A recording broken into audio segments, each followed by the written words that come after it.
7:41 en la República Argentina. Seguimos en la 89.3 y también con nuestros amigos en toda la provincia. Saludamos a los amigos que nos escuchan a través de Radio Flash 101.9 2 de Mayo, en el Soberbio a través de FM Guaraní y en el norte de la provincia, en El Dorado, a través de Quality FM. Leemos en el diario Primera Edición que los productores de té de Misiones aceptaron 9 pesos por kilo de brote verde porque querían evitar el laudo. Y ahí uno se pregunta, ¿no? ¿Era el mejor acuerdo posible? Bueno, le trasladamos esta pregunta a Luciana Imbrogno, que es subsecretaria de Desarrollo y Producción Vegetal del Ministerio del Agro de nuestra provincia. Luciana, buen día, somos Silvia y Laureano, ¿cómo está? Hola, buen día Silvia y Laureano, ¿cómo andan? Muy bien, muy bien. ¿Usted? Bien, bien, gracias por la invitación. No, por Todo favor, bien por acá. a usted por atendernos. ¿Era el mejor acuerdo posible que se podía lograr ayer? En realidad sí, porque digamos, mirando el contexto, en principio entendiendo lo que es el precio de garantía, es el precio mínimo que van a tener que pagar los industriales para recibir la hoja verde. O sea que de ahí para arriba es lo que van a empezar a pagar. Comparando con el precio que se estableció en agosto del año pasado, es un 50% de incremento. El año pasado era 6 pesos, este año es 9.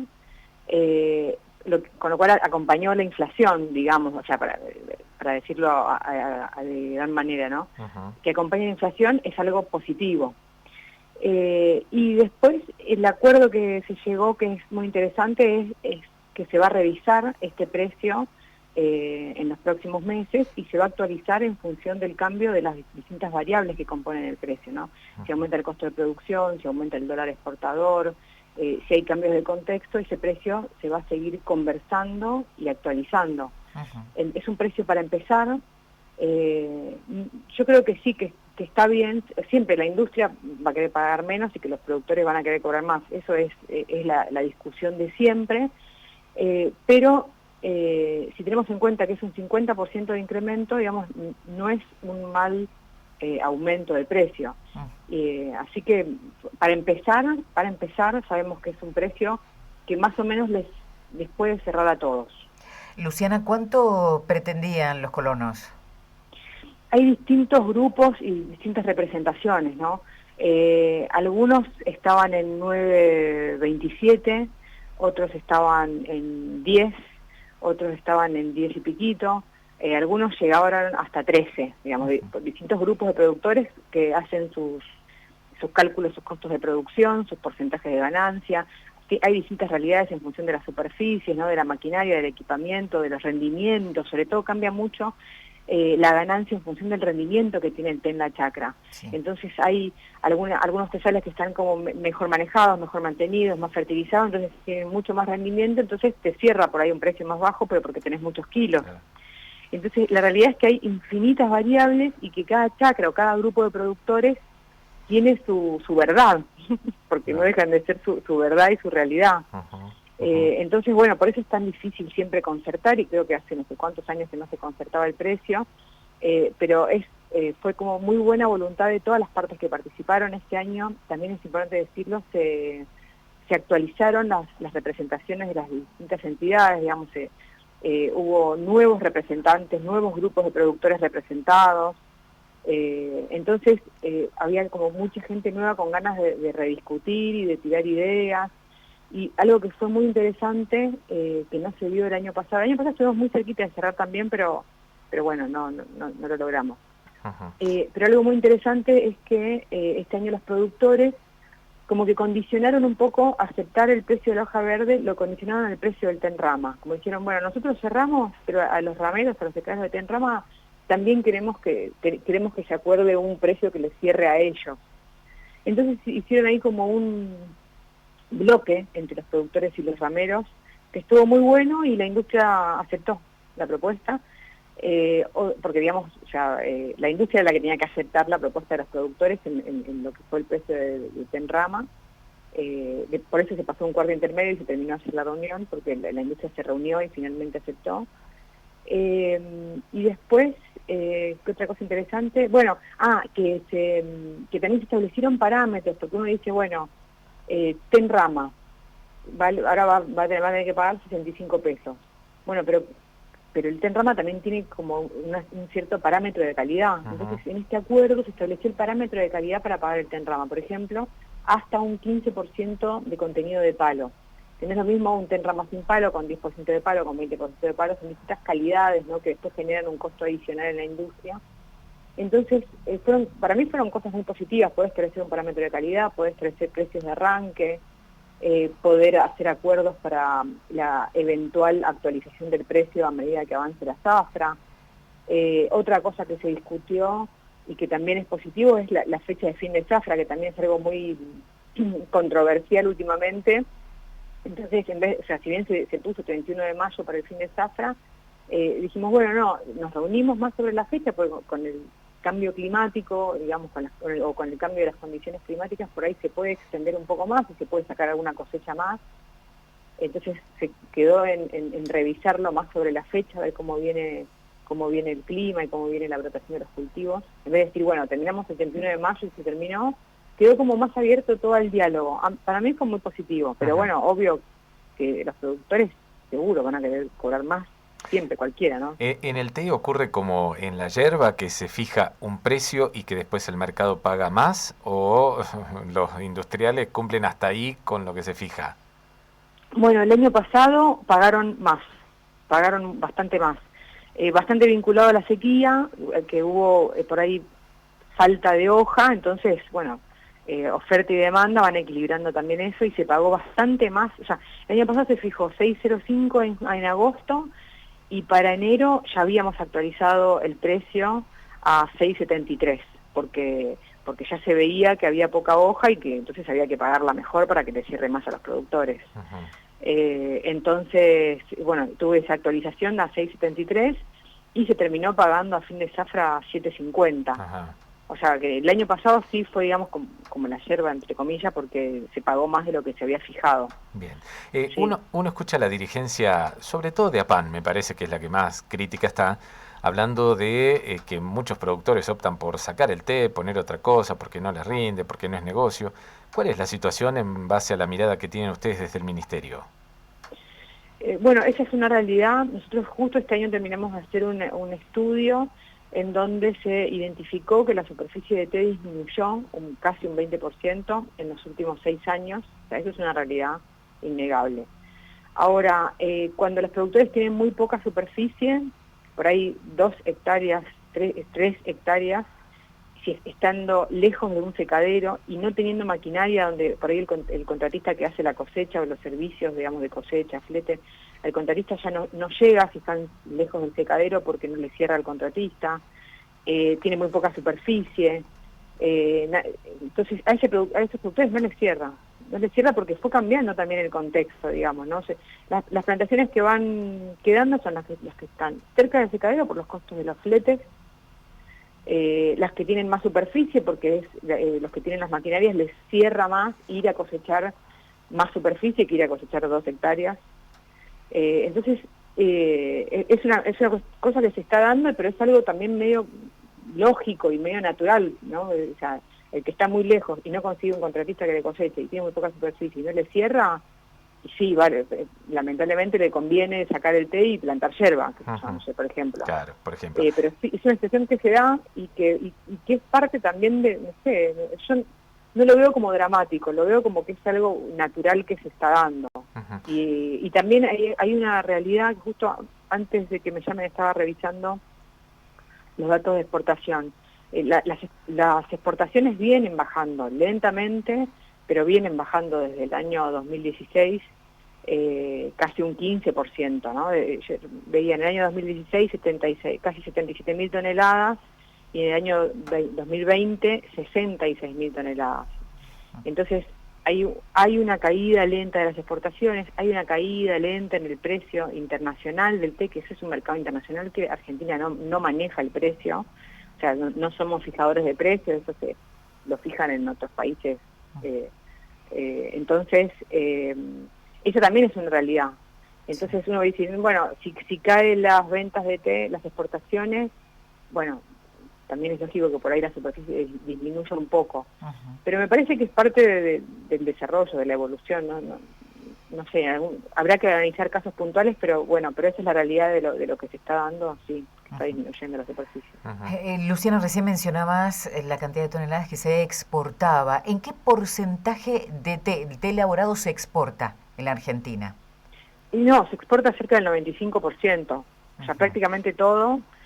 Por ejemplo, de esas 66.000 toneladas que te decía del año pasado, 40.000 van a Estados Unidos. O sea, el mayor comprador sigue siendo Estados Unidos, después sigue Chile, Polonia, Rusia. Pero el consumo interno es muy bajo y prácticamente se exporta todo. Por eso es que tenemos un 60% de plantaciones de té certificadas, porque la certificación es una exigencia del mercado internacional. De hecho, la certificación de la RAS, ¿no?, de agricultura sustentable, que son normas socioambientales, que eso es algo impecable que tienen nuestros productores de té de la provincia, que es un esfuerzo y es una dedicación por tener las chacras certificadas, limpias, con buenas prácticas agrícolas. Es una belleza entrar a las chacras certificadas, eso hay que decirlo y felicitar a los productores. Y bueno, y eso se da porque es un producto que tiene que tiene mercado internacional con esta exigencia, ¿no? Pero casi todo se exporta, ¿no? Prácticamente no hay consumo interno. Luciana, ¿hay una estimación de cuántos productores teníamos y cuántos productores nos fueron quedando a partir de esto que estábamos hablando de dejar por ahí el té para buscar la yerba, que es un poco más rentable? Sabes que en cantidad de productores, nuestro análisis fue con imágenes, con clasificación supervisada de imágenes y filme espectral, no fue con tipo censo, con lo cual no tengo el dato aún de cantidad de productores que sacaron el té, digamos. Lo tenemos en superficie, pero no en productores todavía. No, la verdad que no podría decirlo porque no estoy segura. No, está bien. Hace un ratito algo comentaste al pasar, pero me gustaría saber el tema de la sequía, si hay datos del impacto. ¿En té? En el té, sí. Bueno, el año pasado hubo una disminución de la producción en cerca de un 20%, sí, por la sequía. Ese fue el dato del año pasado. Este año venimos mal con la sequía, de nuevo. Hasta ahora, de febrero a hoy, miraba unos informes, tenemos como un déficit de cerca del 40% de lluvias, o sea, donde tendría que haber llovido un poco más de 1.000 milímetros, 1.100 milímetros, llovieron 600. Claro. Esto se agrava más en el norte de la provincia, la zona, no sé, zona Andresito, bueno, no hay té, pero digamos, zona Andresito es todavía más fuerte la sequía, y es algo que se está dando, que dicen que recién en marzo del año que viene se equilibra de vuelta un poco el clima, la Niña y todo eso. Pero por ahora venimos con bastante sequía, o sea, sí, un déficit del 40% de lluvia. Esta última lluvia estuvo linda, en algunos casos llovió cerca de 80 milímetros en zona sur, pero bueno, igual no llegamos a los promedios de la serie histórica, ¿no? La serie histórica es desde el 67 hasta hoy, que es cuando se empezaron a registrar los datos climáticos en la provincia. Entonces desde el 67 hasta hoy, donde tendría que haber llovido 1.100, 1.200, llovieron 650 promedio, digamos. Claro. Luciana, y por fuera del té, ¿qué otra producción la está pasando mal con la sequía? Bueno, ahora, por ejemplo, están expectantes, digamos, todo lo que es la siembra de maíz, por ejemplo, maíz, todo lo que es de gruesa, siembra de gruesa, está como esperando que haya agua para sembrar. Sobre todo maíz para alimentación animal, ¿no? Que eso hay muchos productores de maíz que siembran su propio maíz para darle a comer al ganado, y bueno, estaba crítico la siembra del tabaco, también, la plantación, no sería siembra, la plantación de tabaco también, estaba como esperando la lluvia, ahora después de la lluvia salieron todos a sembrar, a plantar. Bueno, los que habían plantado yerba en el invierno estuvieron regando, muchos, el que pudo, estuvo ahí con las camionetas y tanques regando un poquito las plantas, y por ahora no mucho más, o sea, por ahora estamos todavía, ahora recién arranca, digamos, el calor, y donde se puede empezar a notar más efecto de la sequía, ¿no? Por ahora estamos esperando que llueva, esperando que no venga una última helada. Parece que estamos por siempre... favor, la única que nos faltaría, sí. La única que nos faltaría, otra helada más. Sí, porque justo este es el momento, por ejemplo, de acá, en las próximas 2 semanas es estamos dentro de lo normal si cae una helada, ¿no? O sea, este año cayeron 12 heladas. O sea, si cae una más, todavía estamos dentro de los parámetros normales, y este es el periodo más crítico, estas 2 semanas, porque ya, claro, ustedes ven las plantas, o sea, con el calor que hizo, ya está todo brotado, todo lleno ya de frutito, lo que sea. Entonces, si llega a caer una helada, eso tiene las plantas ya están activas, entonces repercute negativamente en las plantas, pero puede que no. Entonces, bueno, son como... Estamos justo en el momento crítico para que no caiga una nueva helada y, bueno, ahí zafaríamos un poco. La última, y agradeciendo todo este tiempo, así como estuvimos en emergencia, que hubo que tramitar, ustedes dieron el apoyo anticipado financiero desde la provincia, ¿crees que vamos en ese camino para el año que viene también, para los productores? Y bueno, no sabría decirlo. Ahora nosotros estamos justamente ahora estamos entregando todos los microcréditos de emergencia para riego, para fertilización, para reponer plantines. O sea que en realidad la ayuda viene ahora y los puede ayudar para esta campaña que viene. Que estaría buenísimo que la gente se acerque al ministerio a tramitar esos microcréditos, son a tasa cero. Y bueno, por ahí les sirve para comprar alguna bomba, mejorar algún reservorio de agua, alguna red de distribución de agua o sistema de riego, no sé. Pero digamos, está bueno que lo tramiten ahora, entonces ya tienen como una herramienta para enfrentar la próxima temporada. Pero puede ser que se tenga que volver a tramitar a Nación, y sí, o sea, si hay afectación, el sistema se hace un relevamiento, y donde se ve afectación grave, de más del 50%, es donde llega la ayuda de Nación. Este año llegaron 51 millones, y bueno, estamos en plena distribución de esos fondos, en algunos casos con créditos, en otros casos con insumos, con semillas, con plantines. Pero bueno, puede volver a pasar, sí, o sea, no se sabe. Sobre todo por el tema de que es una sequía tan prolongada, ¿no? Histórica para algunos casos. Sí, por suerte estamos trabajando muy bien con los municipios, con Vialidad, por el tema de las maquinarias para profundizar los reservorios de agua, para la protección de vertientes, y bueno, y si eso pueden aprovecharlo también estos microcréditos para fortalecer un poco sus sistemas de riego, tanques. Cada uno tiene su situación particular. Bueno, aprovecho el espacio para difundirlo y que los productores se acerquen y lo tramiten, es muy sencillo. Luciana, gracias por habernos atendido, muy amable.